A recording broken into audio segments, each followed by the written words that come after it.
Ella solo quería hacerse un examen, pero cuando levantó la mirada, el médico más frío del hospital se quedó sin aliento. ¿Qué vio en sus ojos que cambió todo?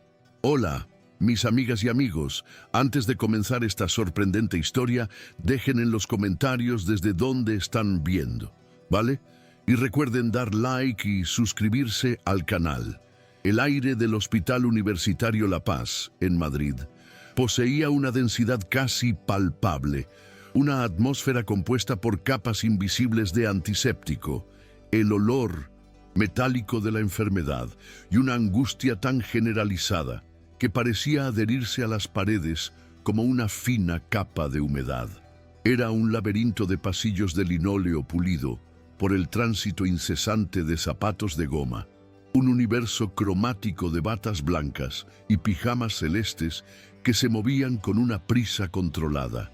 En la sala de espera de ginecología, un espacio pintado en un intento fallido de ser tranquilizador con tonos pastel, cada silla de plástico naranja ocupada representaba un universo de preocupación silenciosa.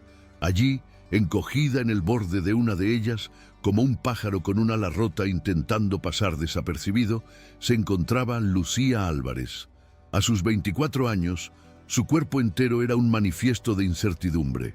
Su mirada, obstinadamente fija en una grieta del suelo, rehuía cualquier contacto, como si levantar los ojos pudiera hacerla añicos. Sus manos, pálidas y delgadas, se aferraban a la correa de un bolso de imitación de cuero gastado, un gesto inconsciente de autoprotección, el único ancla en un mar de ansiedad que amenazaba con ahogarla. Cada detalle de su apariencia, desde la blusa mal planchada hasta los vaqueros descoloridos, no gritaba pobreza, sino que susurraba una historia de lucha y abandono. Dentro del frágil caparazón de su cuerpo, la mente de Lucía era un campo de batalla. El volante médico arrugado en el bolsillo de su chaqueta se sentía como un trozo de hielo contra su piel, un recordatorio constante de la prueba que la esperaba. Un examen ginecológico, el primero. La sola idea era una aberración, una invasión que su sistema nervioso registraba como una amenaza de categoría máxima. Cada sonido de la sala de espera se amplificaba hasta convertirse en una tortura. El zumbido de las luces fluorescentes, el llamado impersonal de un nombre por un altavoz, la tos seca de un anciano al otro lado de la sala, incluso el roce de las páginas de una revista. Todo conspiraba para aumentar la tensión en su pecho, un nudo helado que le robaba el aire. Breves y venenosos destellos de memoria asaltaban su mente sin piedad. El olor a alcohol rancio, el peso de un cuerpo sobre el suyo, una voz áspera susurrando cosas viles. Sacudía la cabeza, intentando desterrar a los fantasmas, pero estos estaban grabados a fuego en su alma. Estaba atrapada entre dos miedos colosales, el terror paralizante de la prueba y el miedo aún mayor a las consecuencias de no hacérsela, a que algo malo estuviera creciendo en su interior. Un castigo más por pecados que nunca cometió. Quería huir, desaparecer, pero la necesidad desesperada de sanar, de reclamar la propiedad de su propio cuerpo, era un hilo de acero que la mantenía anclada a esa silla naranja. A pocos metros de allí, en su impecable despacho, el doctor Mateo García terminaba de dictar un informe con la eficiencia desapasionada que se había convertido en su marca personal. A sus 38 años, Mateo era el epítome del éxito profesional, jefe de sección, cirujano respetado y un ginecólogo cuya pericia era tan reconocida como su frialdad. Se había doctorado con honores, publicado en revistas médicas de prestigio y operado casos que otros habían dado por perdidos. Había construido su vida y su carrera sobre los cimientos de la lógica, la disciplina y un control emocional férreo. Para él, la emoción era un lastre, una variable impredecible que nublaba el juicio y conducía al error. Se había erigido una fortaleza de profesionalismo y desde sus almenas observaba el dolor y el drama de sus pacientes con una distancia segura. Cada mujer que entraba en su consulta era un expediente, un historial clínico, un conjunto de síntomas que requerían un diagnóstico y un tratamiento. Su rutina era su santuario. Llegaba al hospital a las 7, operaba, pasaba consulta, revisaba informes y se iba a casa a su apartamento silencioso y ordenado. Un ciclo predecible que lo mantenía a salvo de las complejidades del corazón humano. Esa tarde, al tomar la ficha de su siguiente paciente, leyó el nombre Lucía Álvarez sin que le dijera nada. Era solo un nombre más en una larga lista. Otro procedimiento de rutina, otro día más. Cuando abrió la puerta del consultorio número 7, lo hizo con la misma automática eficiencia de siempre. Su plan era recitar el saludo estándar, invitar a la paciente a pasar y comenzar el procedimiento. Pero el plan se desintegró en el umbral. De pie, junto a la camilla, había una figura menuda que parecía a punto de ser devorada por la impersonalidad de la habitación. Y entonces ella levantó la cabeza. Sus ojos se encontraron con los de él y el universo de Mateo García, tan cuidadosamente ordenado, sufrió una violenta sacudida. No eran solo ojos asustados. Él había visto el miedo miles de veces. Era el pan de cada día en su profesión. Esto era diferente. En las profundidades de esas pupilas dilatadas, vio un miedo casi primordial. Un terror tan antiguo y arraigado que parecía tener su propia geografía de dolor. Pero, increíblemente debajo de esa capa de pánico absoluto, parpadeaba una luz de una pureza desconcertante, una inocencia indómita que se negaba a ser extinguida. Era la mirada de alguien que había visto el infierno, pero que, de alguna manera, había logrado proteger una pequeña llama sagrada en su interior. La contradicción era tan poderosa, tan desgarradora, que lo dejó sin aliento. Su mano se detuvo en el pomo de la puerta y por un segundo eterno, el reputado doctor García se quedó sin palabras, un hombre despojado de su armadura por una sola mirada. El silencio se estiró, denso e incómodo. Lucía fue la primera en romper el contacto visual, bajando la cabeza como si el peso de la mirada de él fuera insoportable. Mateo carraspeó, obligándose a reactivar su protocolo profesional, aunque su voz sonó menos autoritaria de lo habitual. «Buenas tardes, soy el doctor García», dijo, avanzando hacia su escritorio. «Por favor, ¿puede pasar al vestidor, quitarse la ropa de cintura para abajo y cubrirse con la bata que encontrará allí? Luego túmbese en la camilla». Las palabras sonaron robóticas, ensayadas. Observó cómo ella no se movía, sus pies anclados al suelo, sus nudillos blancos por la fuerza con que apretaba la correa de su bolso. Entonces, ella susurró una pregunta tan baja que él apenas la oyó, una pregunta que no era una duda sino una súplica. «¿Duele?». Mateo abrió la boca para dar su respuesta estándar, la explicación clínica sobre la presión y la incomodidad, pero se detuvo. Miró su rostro pálido, el temblor casi imperceptible de sus labios, y la respuesta murió en su garganta. Algo en él se negó a tratarla como a una más. «Seré honesto contigo, Lucía», dijo, usando su nombre de pila, un pequeño gesto de personalización. «Algunas mujeres sienten una molestia, otras no sienten nada. Lo que sí te prometo es que iré muy despacio. Y lo más importante, tú tienes el control. Si en cualquier momento, por la razón que sea, quieres que pare, pararemos. Inmediatamente, sin preguntas, ¿de acuerdo?». Ella asintió, aunque el gesto fue mínimo, y caminó hacia el vestidor con la lentitud de quien se dirige al patíbulo. Mientras esperaba, Mateo se sentó en su taburete y repasó la ficha médica de nuevo, como si las escasas líneas de texto pudieran ofrecerle la clave de aquel enigma. La esterilidad de la ficha contrastaba violentamente con la tormenta emocional que acababa de presenciar. Cuando Lucía regresó, envuelta en la bata azul que le quedaba, enorme, parecía aún más pequeña y vulnerable.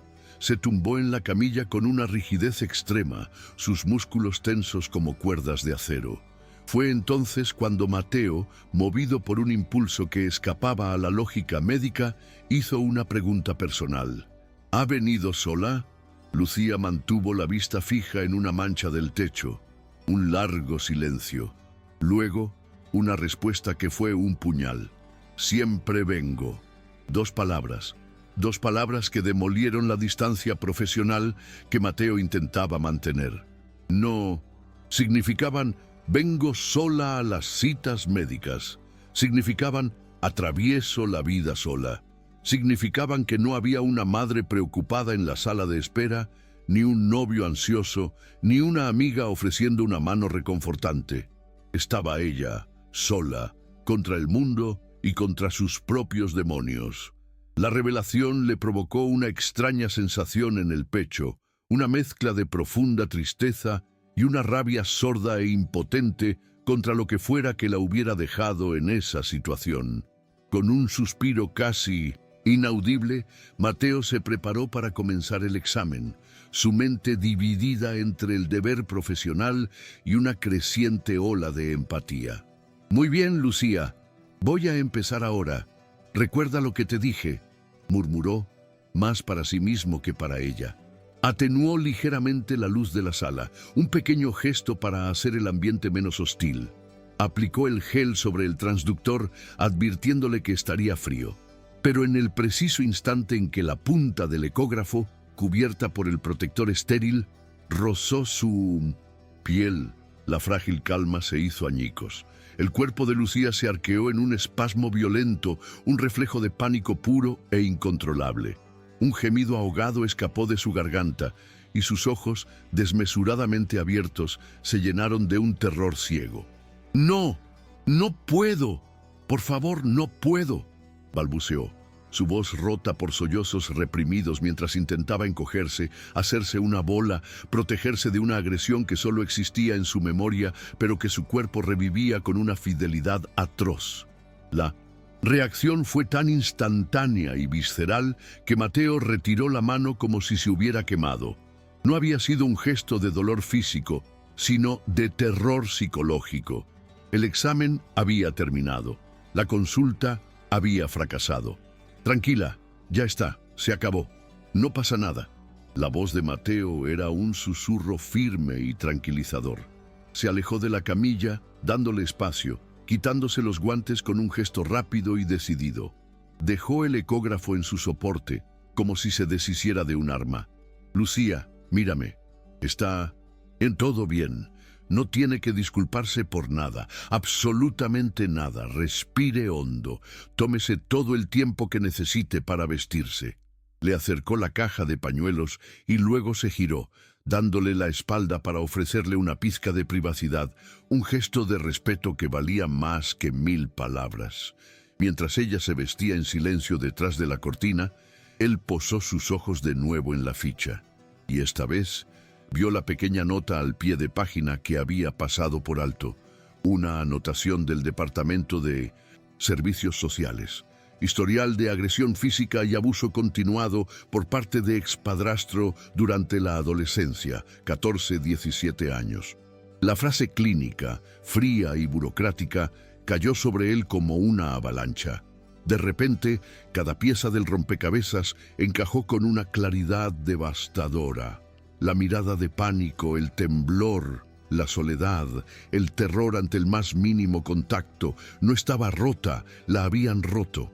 Las heridas invisibles que ella portaba se volvieron dolorosamente visibles para él, y una oleada de furia protectora lo recorrió, seguida de una profunda y abrumadora tristeza por ella. Esa noche, el silencio del lujoso apartamento de Mateo en el barrio de Salamanca le resultó opresivo.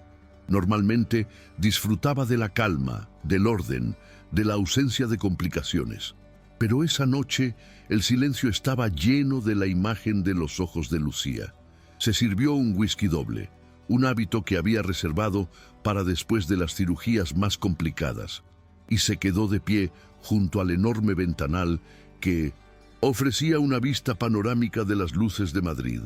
Las luces parpadeaban abajo, miles de vidas anónimas, y se preguntó en cuál de ellas estaría ella, sola, reviviendo el trauma de la consulta. Se sentía frustrado consigo mismo. ¿Había sido demasiado clínico al principio? Podría haberlo manejado mejor, y más allá de la autocrítica profesional, sentía algo más, algo personal que lo inquietaba. Una curiosidad, una conexión, un deseo irracional de proteger a esa extraña que había irrumpido en su ordenada existencia.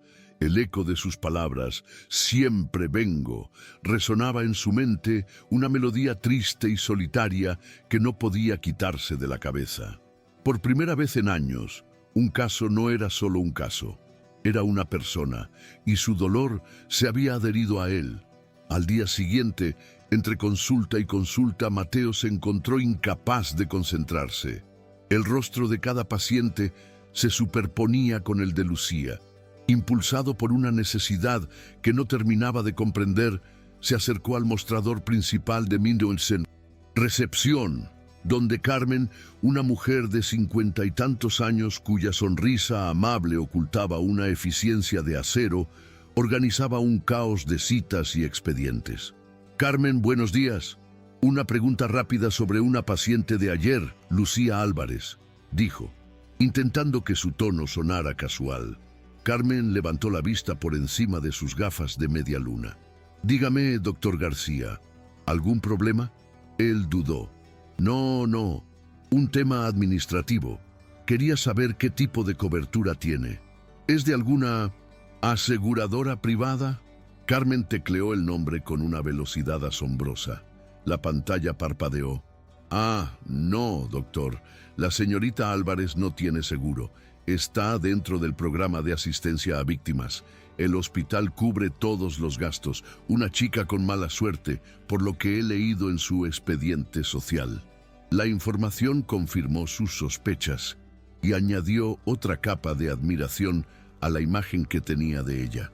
No solo luchaba contra fantasmas internos, sino también contra la dura realidad de la precariedad. Mateo asintió, agradeciéndole a Carmen, y se alejó con una sensación de impotencia que le revolvía el estómago.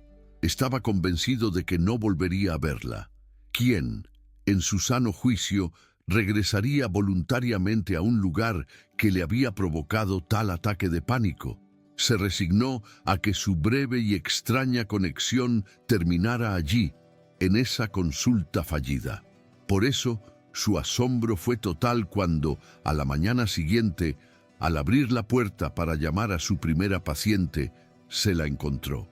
Allí estaba, sentada en la misma silla naranja, como si nunca se hubiera ido. Llevaba la misma ropa, sostenía el mismo bolso, pero algo había cambiado fundamentalmente en su postura. Seguía habiendo miedo en sus ojos, sí, pero ahora estaba mezclado con una dosis de desafío, una determinación de acero que no estaba allí antes. Se levantó antes de que él pudiera decir nada y lo siguió al interior del consultorio. Se detuvo frente a su escritorio, erguida, y esperó a que él cerrara la puerta. Mateo se apoyó en la mesa, cruzando los brazos, sintiendo que estaba presenciando un momento de una importancia capital. Lucía respiró hondo, un sonido tembloroso pero audible, y lo miró directamente a los ojos, sosteniendo su mirada por primera vez. Su voz, aunque todavía suave, tenía un nuevo peso, una nueva resolución. «He vuelto», dijo, y las palabras sencillas resonaron con la fuerza de una declaración.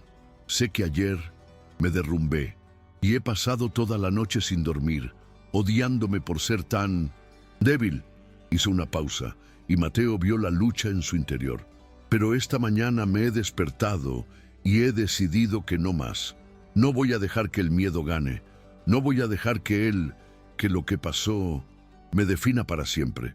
Sus ojos se humedecieron, pero no lloró. Usted fue la primera persona que no me presionó. La primera que me dijo que estaba bien parar. Me dio el control. Se acercó un paso más a la mesa. Y por eso he vuelto. Necesito hacer esto. Necesito sanar. Y creo que solo puedo hacerlo con alguien en quien pueda confiar. Y no sé por qué, pero siento que puedo confiar en usted. Quiero intentarlo de nuevo, doctor. Cuando usted diga, pero quiero que sea con usted. Cada palabra era una muestra de una valentía tan inmensa que dejó a Mateo sin aire. Una sonrisa lenta, genuina y llena de una calidez que no había sentido en años se extendió por su rostro. Lucía, el honor será todo mío. Y por favor, llámame Mateo. Decidieron no intentar el examen de Midnight Center inmediato. En cambio, Mateo comenzó a programar consultas de seguimiento de 10 minutos al final de su jornada, varias veces por semana. Oficialmente, eran para monitorear su estado. Extraoficialmente, eran un espacio seguro para que ella se acostumbrara a su presencia, al entorno, y para que la confianza pudiera echar raíces. Durante esas breves sesiones apenas hablaban de medicina. Mateo le preguntaba por su día, y poco a poco ella comenzó a hablar. Le contó de su pequeño mundo, de cómo pasaba las horas en su diminuta habitación, enhebrando cuentas de colores para hacer pulseras y collares. Le explicó que no era solo un pasatiempo, sino su forma de meditar, de ordenar el caos de su mente. Cuando me concentro en los colores y en el patrón, le dijo una vez, con una timidez que se iba disipando, las voces se callan. Mateo, a su vez, se encontró compartiendo fragmentos de sí mismo, algo que iba en contra de todas sus reglas. Le habló de su pasión por los vinilos de jazz, de cómo el saxofón de John Coltrane era lo único que a veces lograba calmar su propia mente inquieta. Estaban construyendo un puente, frágil pero real, hecho de pequeñas confidencias y de una comprensión mutua que iba más allá de las palabras. Un martes por la tarde, al salir del hospital tras una cirugía que se había complicado, Mateo se sentía agotado física y mentalmente. Mientras caminaba hacia el aparcamiento, la vio. Estaba en la acera de enfrente, bajo la luz anaranjada de una farola que acababa de encenderse, luchando con 2 bolsas de supermercado que parecían a punto de reventar. Una de ellas se rasgó y una cascada de naranjas rodó por la acera. La vio agacharse con un suspiro de frustración, intentando recogerlas mientras el resto del mundo pasaba a su lado sin mirarla. La imagen era una metáfora tan perfecta y dolorosa de su vida que Mateo sintió una punzada en el corazón. Sin pensarlo 2 veces, cruzó la calle, esquivando un taxi que le tocó el claxon con furia. «Déjame ayudarte», dijo, arrodillándose a su lado para recoger las naranjas. Ella se sobresaltó al oír su voz. «Mateo, no, de verdad, puedo yo sola». Él la ignoró amablemente. «Nadie debería poder solo con todo el tiempo. Vamos, te llevo a casa». Ella protestó, pero sin mucha convicción. En el coche, el silencio inicial fue reemplazado por una conversación tímida. Él le preguntó por sus diseños y ella le preguntó si la cirugía había ido bien. Fue la conversación más normal y al mismo tiempo la más extraordinaria que habían tenido. Cuando llegaron a su portal, un edificio antiguo en el barrio de Tetuán, él insistió en subirle las bolsas. El apartamento era diminuto, apenas un estudio con una pequeña cocina y un sofá-cama, pero estaba impecablemente limpio y ordenado. En una esquina, una pequeña mesa de trabajo estaba cubierta de hilos, cuentas, alicates y varias creaciones a medio terminar. Era su pequeño santuario. Después de dejar las bolsas en la cocina, se produjo un silencio, incómodo. Ninguno de los dos sabía cuál era el siguiente paso. «Gracias por traerme, Mateo, y por las naranjas», dijo ella, sonriendo por primera vez esa tarde. Fue entonces cuando él tomó una decisión impulsiva. Lucía, sé que soy tu médico y sé que esto es complicado, pero me gustaría invitarte a un café, fuera de aquí, sin batas, sin expedientes, solo como Mateo y Lucía, como dos personas que coleccionan vinilos y hacen pulseras. La propuesta la dejó sin palabras. El miedo y el deseo lucharon en su rostro. No lo sé, la gente podría pensar, empezó a decir. Él la interrumpió suavemente. No me importa lo que piense la gente, me importas tú. Solo un café. Si dices que no, lo entenderé y nunca más volveré a mencionarlo. Ella lo miró durante un largo rato, escrutando su rostro en busca de alguna segunda intención, pero solo encontró sinceridad. Finalmente, asintió casi imperceptiblemente. Está bien, un café. El café en una pequeña y acogedora librería Café en Malasaña fue un punto de inflexión. Lejos del ambiente estéril del hospital, Lucía pareció relajarse por primera vez. Hablaron durante casi 2 horas. Él quedó fascinado por la profundidad de su mundo interior. Le contó que cada pulsera que hacía contaba una historia, que elegía los colores según las emociones que quería expresar. Era su lenguaje secreto. Ella, a su vez, quedó sorprendida al descubrir al hombre detrás del médico. Él le confesó que eligió la obstetricia porque, en un mundo lleno de enfermedades y finales tristes, quería estar en el lado de la vida, de los comienzos. Le habló de la inmensa soledad que sentía a veces, a pesar de estar rodeado de gente todo el día. Descubrieron que, a pesar de la abismal diferencia en sus circunstancias, compartían una herida fundamental, la soledad. Ese café se convirtió en el primero de muchos encuentros. Pasearon por el templo de Devot al atardecer, se perdieron por las calles del Rastro un domingo por la mañana y con cada conversación, con cada risa compartida, el hielo que rodeaba el corazón de Mateo comenzó a derretirse, mientras que las semillas de la confianza en el de Lucía comenzaron a germinar. Pero justo cuando la frágil planta de su relación comenzaba a crecer, Lucía se desvaneció. No se presentó a su siguiente cita. No respondió a un mensaje de texto que Mateo, rompiendo otra de sus reglas, le envió preguntándole si estaba bien. Pasaron los días, convirtiéndose en una semana, luego en 2. El silencio era una presencia física en la vida de Mateo, un vacío que lo consumía. Intentó racionalizarlo, decirse a sí mismo que ella se había asustado, que su relación era una locura destinada al fracaso. Se refugió en el trabajo, doblando turnos, aceptando casos extra, buscando el agotamiento como un narcótico, pero no funcionó. Su rostro lo perseguía en los pasillos del hospital. Su voz suave resonaba en el silencio de su apartamento. Se descubrió revisando el sistema de citas del hospital varias veces al día, una acción irracional y desesperada. La ausencia de Lucía no le había devuelto su paz. Se la había robado por completo, demostrándole lo esencial que se había vuelto para él. Una tarde, incapaz de soportarlo más, condujo hasta su barrio, aparcó en una calle cercana y observó su edificio desde lejos, sintiéndose como un acosador, avergonzado de su propia desesperación.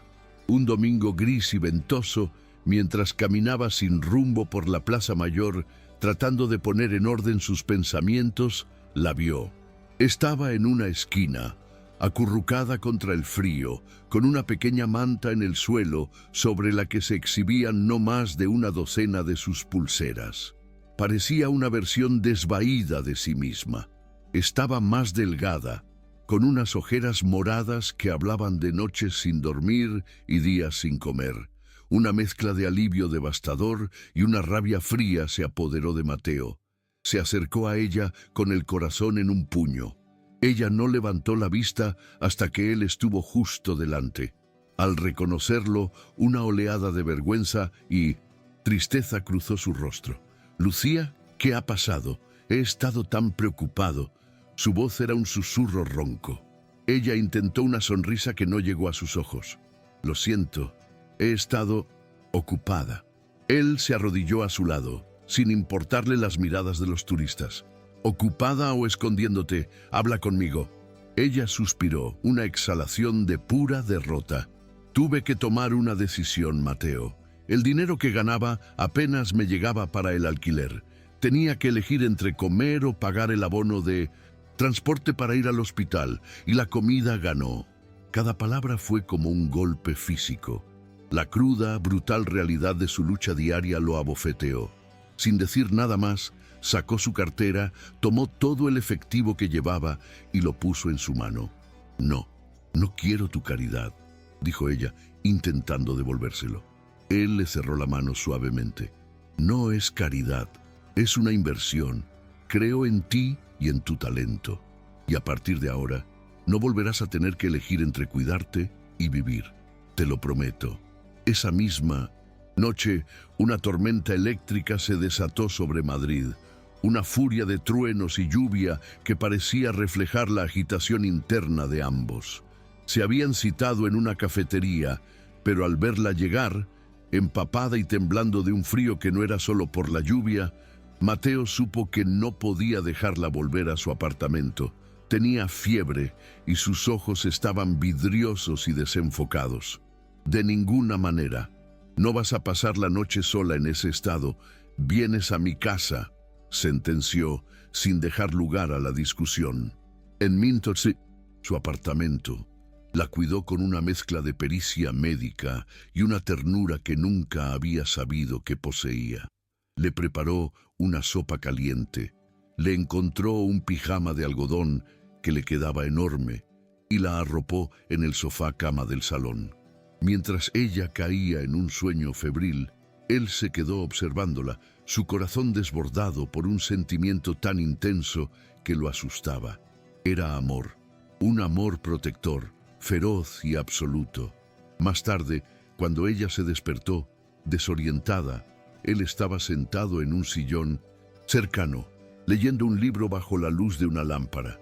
Ella observó la habitación, los estantes llenos de libros de historia y medicina, la impecable colección de vinilos, y luego su mirada se posó en una serie de elegantes portarretratos sobre la chimenea. Todos estaban vacíos. ¿Por qué no tienes fotos?, susurró. Mateo levantó la vista del libro. Mi padre murió hace 5 años. Era mi única familia, mi mejor amigo. Después de él, supongo que sentí que no había nadie a quien quisiera poner en un marco. Hasta ahora.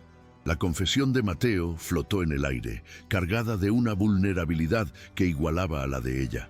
Creó un espacio de intimidad tan profundo que ambos sintieron que podían respirar hondo por primera vez. Lucía se incorporó, la manta cayendo sobre sus hombros.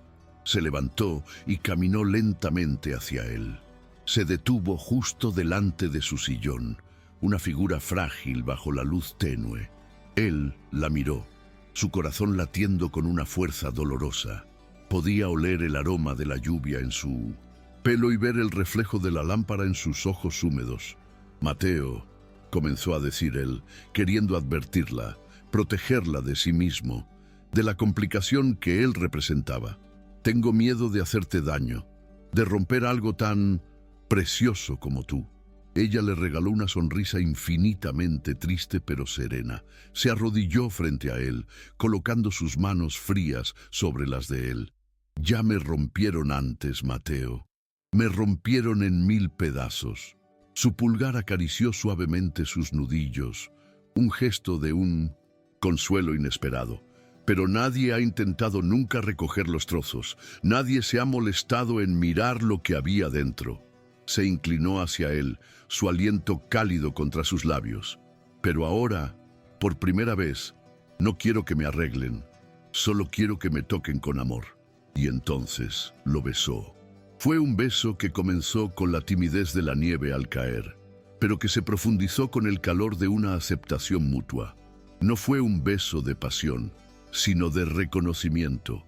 Fue el encuentro de 2 almas, solitarias que en la oscuridad de una noche de tormenta encontraron por fin un refugio.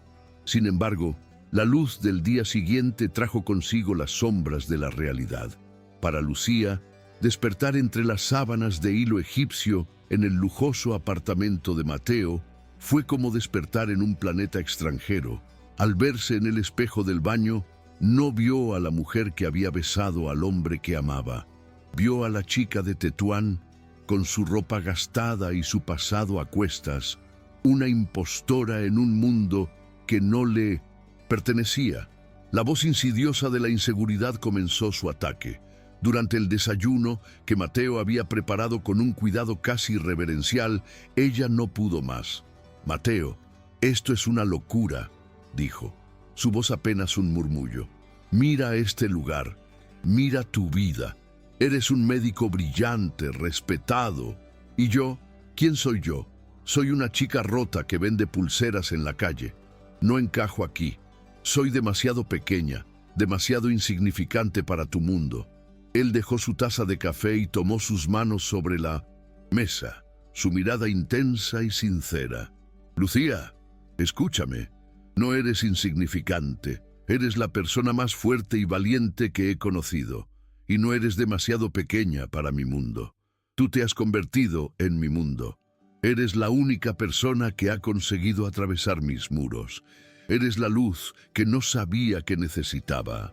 Sus palabras eran un bálsamo, pero la herida de la inseguridad de Lucía era demasiado profunda para sanar con un solo discurso. Los miedos de Mateo, por otro lado, eran más externos, pero no menos potentes. Su creciente implicación con Lucía no pasó desapercibida en el microcosmos del hospital. Las miradas indiscretas, los susurros en las esquinas, las sonrisas condescendientes de algunas enfermeras, lo sentía todo.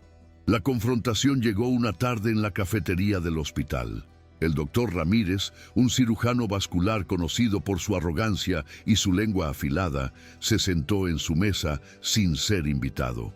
«Vaya, vaya, García», dijo con una sonrisa burlona. «He oído que ahora tienes un nuevo proyecto de caridad, rescatando pajaritos caídos de los barrios bajos. Ten cuidado, hombre, esas chicas vienen con mucho equipaje. Una cosa es un polvo rápido, pero si te implicas, tu reputación podría no sobrevivir al escándalo. Piensa en la junta directiva». Cada palabra fue un dardo envenenado que dio en el centro de la diana de las inseguridades de Mateo. Toda su vida se había basado en su reputación, en su imagen de profesional impecable.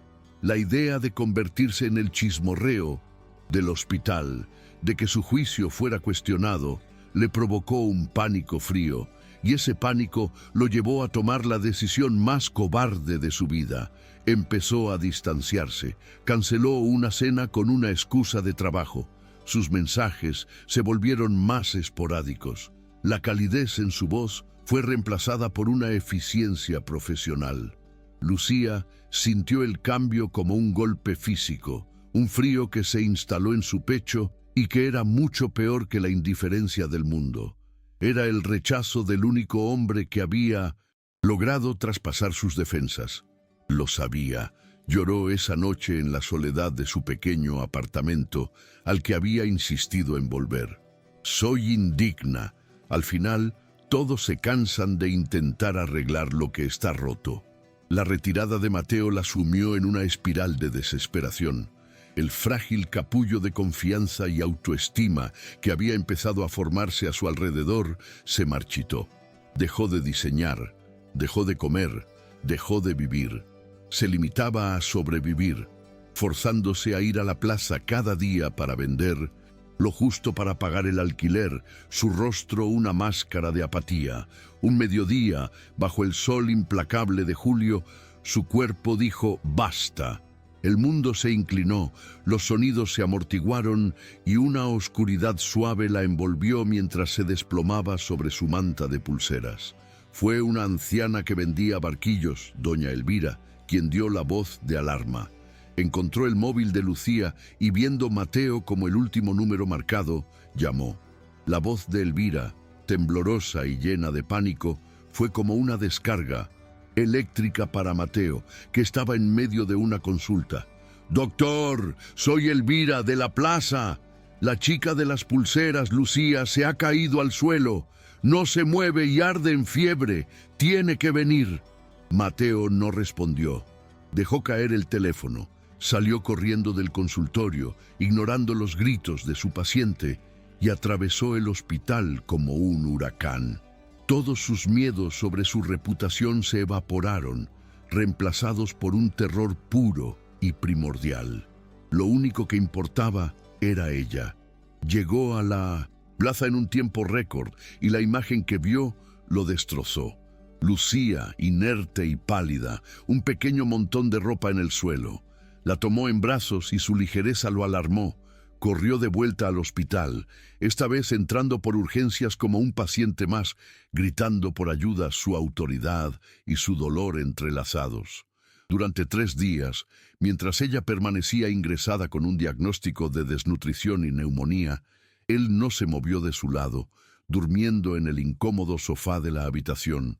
Su presencia una vigilia silenciosa y desesperada. Cuando Lucía abrió los ojos, la luz del atardecer teñía la habitación de un tono dorado. Lo primero que enfocó fue su rostro. Estaba dormido en el sofá, con la cabeza caída en un ángulo incómodo, la barba de varios días y la misma ropa que llevaba cuando lo vio por última vez. Pero en su mano sostenía con fuerza la de ella. Al sentir un leve movimiento, él se despertó de golpe. Sus ojos, enrojecidos por el cansancio, se llenaron de un alivio tan profundo que era casi doloroso. ¿Volviste? Fue lo único que ella pudo susurrar, su voz rasposa. Mateo se arrodilló junto a la cama, sin soltar su mano. Las lágrimas brillaban en sus ojos sin pudor. Perdóname, Lucía. Fui un cobarde, un imbécil. Dejé que el miedo y el orgullo me cegaran. Dejé que la opinión de idiotas importara más que tú. Su voz se quebró. Mientras estabas aquí, inconsciente, me di cuenta de que si te perdía, mi reputación, mi carrera, mi vida entera, no significarían absolutamente nada. Tú eres mi vida ahora. Se inclinó y besó su frente febril. Volví, mi amor. Y esta vez es para quedarme. Te lo juro. Y en la profundidad de sus ojos, Lucía no vio a un médico ni a un hombre de éxito. Vio a su hogar. La recuperación fue un renacimiento. Mateo se dedicó a ella en cuerpo y alma. No la dejó volver a su estudio. Tu casa está conmigo, sentenció. Y esta vez, ella no discutió. Con su apoyo, Lucía no solo recuperó su salud, sino también su espíritu creativo. Él la convenció de que su talento merecía algo más que una manta en el suelo. Juntos encontraron un pequeño local en el barrio de las Letras. Mateo lo pagó con sus ahorros, llamándolo la mejor inversión de mi vida. Pasaron semanas reformándolo, pintando las paredes de un vibrante azul cobalto, montando estanterías de madera clara. Rieron, trabajaron y soñaron juntos. La tienda Luz de Lucía abrió sus puertas en otoño. Sus diseños, que contaban historias de resiliencia y belleza encontrada en la oscuridad, resonaron en la gente. La tienda se convirtió en un pequeño éxito. Una tarde, mientras organizaban unas nuevas piezas, Mateo la detuvo. La miró, sus ojos serios pero llenos de una luz juguetona. Lucía Álvarez, hemos sido médico y paciente, amigos, socios comerciales y amantes. Creo que hemos agotado todas las categorías, excepto una. Se arrodilló, sacando una pequeña caja de su bolsillo. Quiero ser tu esposo. Quiero despertarme a tu lado cada mañana y ser la última persona que beses cada noche. Quiero amarte en la salud y en la enfermedad, en la riqueza y en la pobreza, que de eso ya sabemos un poco. ¿Te casarías conmigo? Lucía, entre lágrimas de una felicidad que nunca creyó posible, solo pudo asentir, lanzándose a sus brazos. Sí, 1000 veces sí. El epílogo de su historia no fue un final, sino un continuo y hermoso comienzo. La boda fue una ceremonia íntima en el retiro, rodeados de un pequeño círculo de amigos que habían visto florecer su amor. En la gala anual, Del hospital, meses después, el doctor Mateo García ya no era el cirujano frío y distante. Era un hombre que sonreía constantemente, que sostenía la mano de su esposa, una diseñadora de joyas cuyo nombre comenzaba a sonar en las revistas de moda. La gente ya no susurraba sobre su pasado, susurraban sobre su talento y sobre la increíble historia de amor que todos conocían. Una noche, años después, estaban en el salón de su casa, la misma que una vez pareció tan intimidante para Lucía y que ahora estaba llena de sus risas, sus libros y sus fotos. Ella estaba dibujando en su cuaderno de bocetos y él leía un artículo médico. Reinaba una paz doméstica, cómoda y profunda. Ella levantó la vista y lo observó. «¿En qué piensas?», le preguntó él, sin apartar la vista de su lectura. Ella sonrió. «¿Te acuerdas de aquel primer día, en la consulta?». Él cerró la revista y la miró. Su amor por ella tan evidente como el primer día. «Recuerdo cada segundo. Recuerdo que entré en esa habitación siendo un hombre y salí siendo otro». Se levantó y se sentó a su lado, tomando su rostro entre sus manos. «Recuerdo tus ojos y recuerdo que en ese preciso instante entendí que toda mi vida había sido en blanco y negro y que tú, mi amor, eras el primer color que veía. Y desde entonces vives en Tecnicolor dentro de mi corazón».